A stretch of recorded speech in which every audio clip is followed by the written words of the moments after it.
Oh, didn't see the camera there. Well, we're going to be asking a few people what their worst holiday memories are. Let's go. We are here with... Hey, my name's Robbie Del Guercio. And we're going to ask him what his worst holiday memory is. When I was about 8 years old, I was in my bed, and it was Christmas Eve, and I was really anxious to see what my presents looked like. So when all my parents were sleeping, I went downstairs to look under the Christmas tree, and what I thought I saw was Santa delivering the presents, but it turns out there was someone actually coming in the house to rob me. Okay, so we are here with... Muffler. Otherwise known as Noah Lefriades. What is your worst holiday memory? Oh, worst holiday memory. I found my presents in my mom's closet. All right, thank you. No problem. We are here with Nas Brady.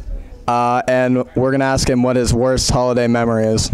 Getting coal for Christmas from Santa. Thank you, Nas. Adios. All right, so we are here with Ashton Duenas. And we're going to ask him what his worst holiday memory is. My worst holiday memory is when I was 6 years old. I woke up and the cookies and milk were still full on the table. That's when I knew Santa wasn't real. Worst day of my life. That was great. Thank you, Ash. We are here with Justin Duenas. And we're going to ask him what his worst holiday memory is. My worst holiday memory have to be when I purposely left the cookies on the counter. I was about 7 years old, and I did it for my brother so he would be upset. Very upset. All right, thank you, JY. Peace out. All right, so we are here with Gavin Ray. And we're going to ask him what his worst holiday memory is. My dog died 2 years ago on Christmas. That is very upsetting, Gavin. Yeah, I know. All right, thank you, though, for answering. We are here with Miss Dowell. And we're going to ask her what her worst holiday memory is. It was one of the first snowfalls, and it was right before Christmas, and we were all excited to go outside and build the snowman. I was 8, and we built the snowman, and as we were putting the head to the snowman on the top, it rolled off and hit me in the head and fell apart, and I cried. All right, thank you, Miss Dowell. All right, no problem. Forgot to mention one little thing, cha-ching. No, I don't mean as alone, Santa buddy. So hurry down the chimney tonight. Hurry down the chimney tonight. Oh, hurry down the chimney tonight.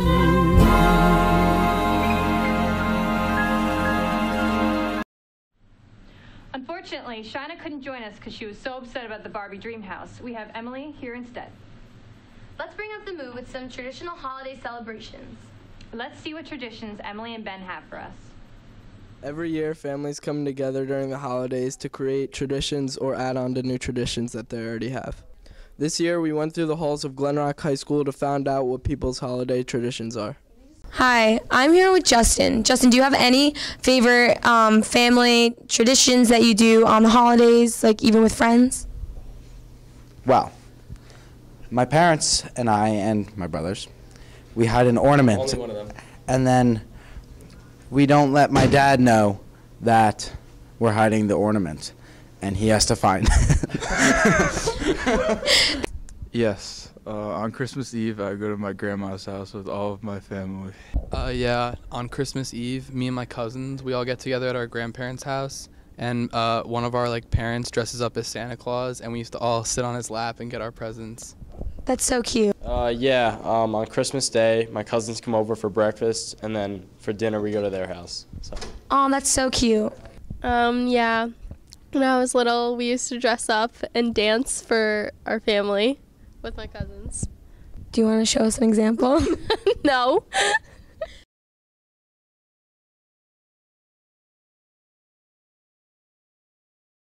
I've got to try out some of those holiday traditions this year. Me too. In other news, let's see what Angie and Bayoung have in store for us today at the news desk. I'm Angelina Monti. And I'm Byung So, and this is the News Desk. Did you hear about Coffee House 45? Yes, I did. Coffee House 45 took place on Thursday, December 6th. In the cafeteria, Coffee House is a place for GRHS to showcase their talents. There were some great musical performances, and it was an enjoyable night for everyone who attended. Junior Sophia Nofo said Coffee House is a really great event, and I think it's so great students get to perform and show off their talents. I love hearing the writing and music of so many different people. Performing is always very fun. Christmas is fast approaching, and if you are looking for a way to give back this holiday season, you can donate to Toys for Tots to support families in need. The class of 2019 was collecting unwrapped toys in the Hamilton lobby from December 3rd to December 14th. The toy drive was advertised throughout town and on Facebook, and it looks like a lot of the community contributed. To keep the holiday spirit going, we are kicking off December break with the GRHS annual holiday slideshow on Friday the 21st. Seniors have been working hard to put together the slideshow. I can't wait to see Mike D's video. Let's see what Doug Summers and Dylan Vila can tell us about it. Since the 1980s, Glenrock High School has been having a holiday slideshow the day before Christmas break. To find out more about the holiday slideshow, we stopped by the art office to talk to Miss Chella, the head of the art department. Holiday Slideshow has been at Glenrock High School for many years now, and it literally has evolved from a slideshow where you took slides and put them in a carousel projector and clicked the slides and added some music with a cassette tape.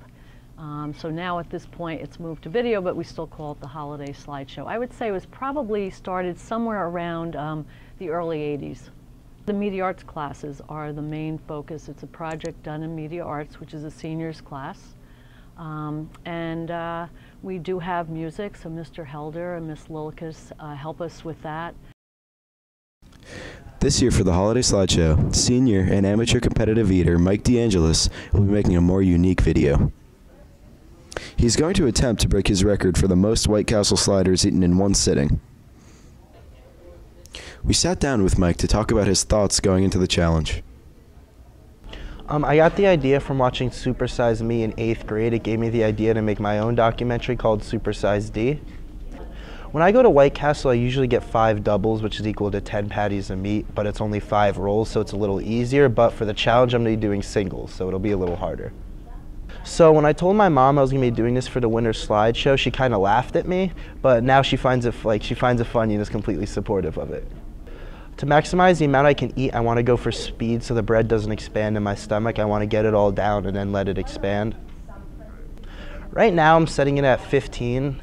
I have done more before, but I've also lost weight since then, so we will see. We wanted to find out how many sliders Glenrock High School students thought Mike can eat in one sitting. Do you know Mike DeAngelis? Yes, I do. Yes, I do. Yeah, I do. Yeah. Yeah. If you had to guess, how many White Castle sliders do you think you could eat in one sitting? Maybe 15. 62.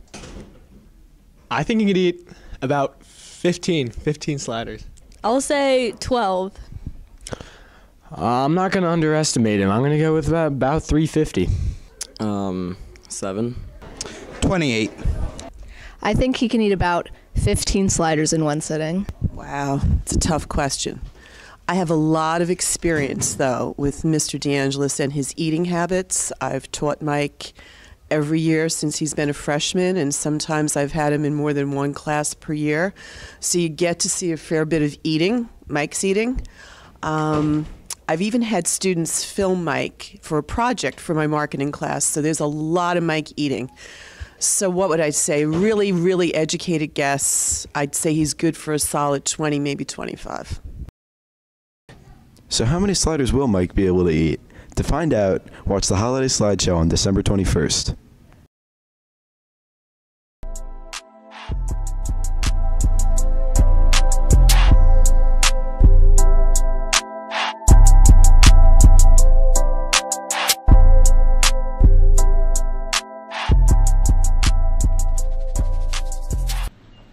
The Holiday Slideshow is one of my favorite parts of December. I can't wait to see it on Friday. That's all we have for you today. We'll see you next year on the news desk. Thanks, Angie and Bayang. Wow, all this talk about the holidays makes me want a holiday Starbucks latte. Me too. Personally, I could go for a good pumpkin spice latte. Perfect, because Angie made a video on pumpkin spice taste test. Let's take a look.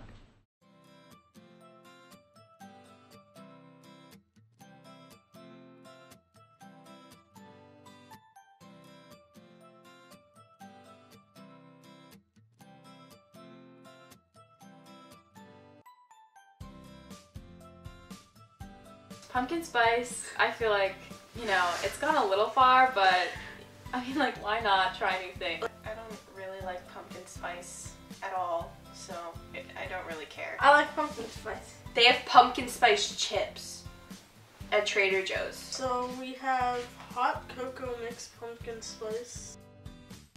It's a pretty boring box.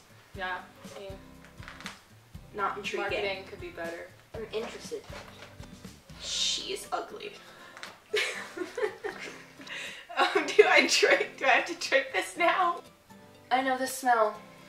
I can't Pumpkin? think. No, it's not pumpkin. Oh, it smells like my mom's pumpkin bread.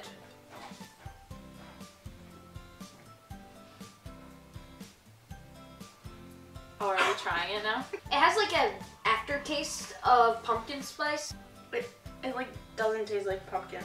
Can I not drink any more of this now? What? It doesn't even taste like hot chocolate. I don't like that. It didn't really taste that much like pumpkin spice. Just like hot chocolate with a hint of gross. But we have pumpkin spice Cheerios. The box is a little bit more intriguing. They look good, so. Low expectations, you guys.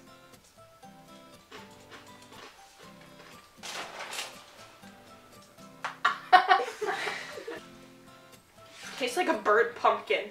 I mean, not bad. There's definitely some spice. It tastes like pumpkin spice. It's like spicy, but not pumpkin. They're definitely sweet, but I like them. It's like, tastes like a chai tea latte. Yes! Yeah, if I was 5, I'd eat this all the time. So next we're reacting to the frosted pumpkin pie toaster pastries. It's basically Pop-Tarts. You know, packaging, it's pretty good. I'm not excited to eat this. I think it's gonna taste like a pumpkin pie wrapped in a Pop-Tart. When the Pop-Tarts are ready, I'm running for them. 400 calories. Oh my god. Okay, well, this does not look like what it said on the box. It's sticky. Oh, interesting. It smells like hard food. Can we just like have a compare, like a side by side? I'm gonna cry. Does this look white to you? Brown. Looks like cardboard. Oh, the smell!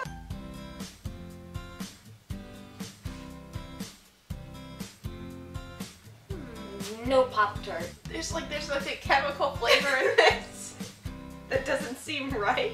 Ew! Ew! It tastes like the smell of soap.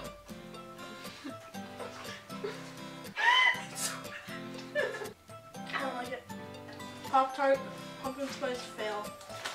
This is pumpkin cheesecake, soft baked cookies.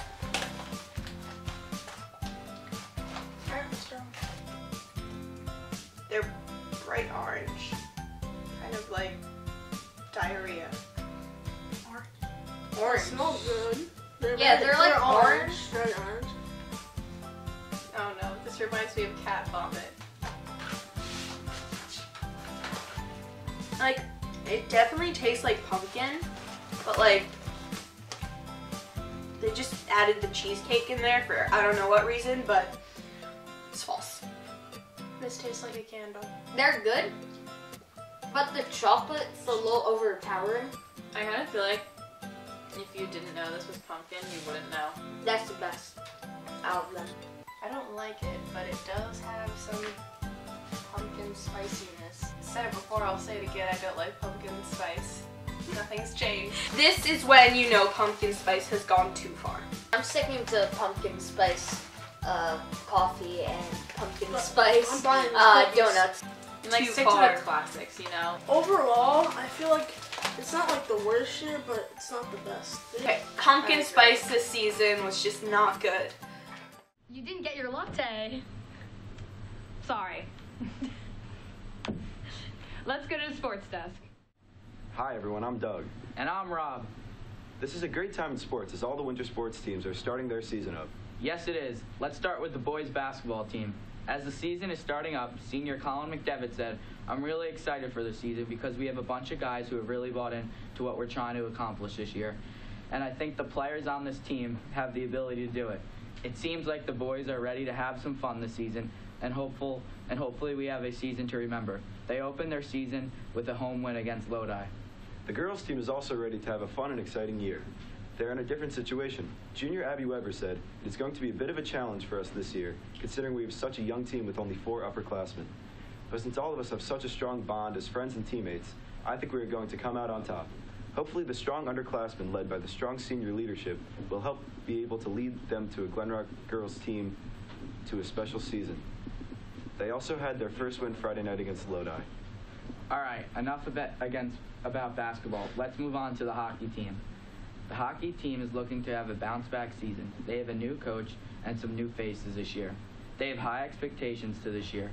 They started off 0-1 after losing to Wall on the road, a rematch from the state tourney 2 years ago.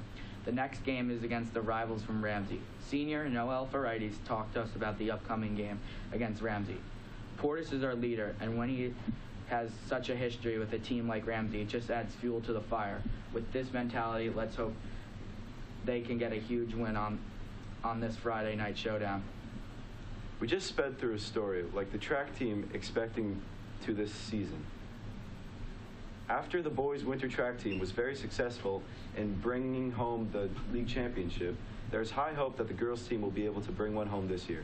Coach McCartan said, "We had our most successful season ever last year. We had our first league championship on the boys' side, so I would like to see the girls win a league championship. There's a high expectation for this year that for the winter track team. Let's hope they can bring home another league championship." Well, folks, I think that is all we got today. Thank you for joining us, and have a safe and happy holiday. That's all we have in store for today. From everyone at Under the Rock, happy holidays, and we hope to see you next time.